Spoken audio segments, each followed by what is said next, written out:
आणि केंद्रीय नेतृत्व मुरलीधर मोहोळ यांच्या पाठीशी असल्याची माहिती आता सूत्रांनी दिली आहे।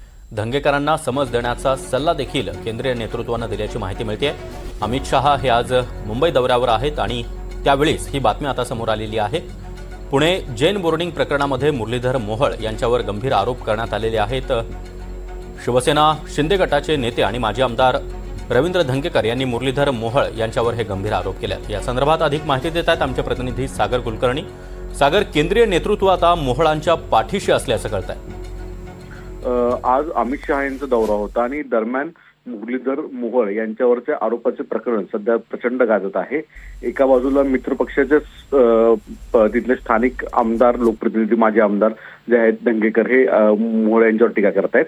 आगामी काळात स्थानिक स्वराज्य संस्थेच्या निवडणुकीत युतीमधली ही अंतर्गत स्पर्धा एकमेकांवर कुरघोडी करण्यापर्यंत पोहोचलेली आहे। अशा परिस्थितीत जी सूत्रांची माहिती मिळते त्यानुसार केंद्रीय मंत्री, राज्यमंत्री असणारे मुरलीधर मोहोळ यांच्या पाठीशी केंद्रीय नेतृत्व असल्याचं संकेत देण्यात आलेले आहेत। अमित शहा यांनी पार्टीच्या नेत्याचं समर्थन केल्याची माहिती उपलब्ध होती।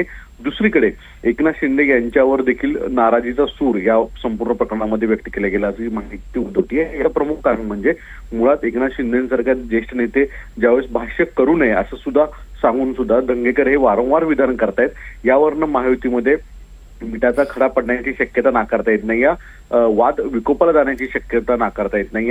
यामुळेच कदाचित अमित शहा यांनी शिवसेनेचे नेते असणारे शिंदे यांची सुद्धा कान टोचणी केल्याची माहिती आता सूत्रांनी दिलेली आहे। अशा परिस्थितीत आता तरी धंगेकर शांत राहतील का आणि महायुतीमधला जो वाद विकोपाला गेलाय तो शांत करण्याचा प्रयत्न होईल का, याकडे सगळ्यांचं लक्ष आहे। नक्कीच सागर, धन्यवाद तुम्ही दिलेल्या या सविस्तर माहितीसाठी।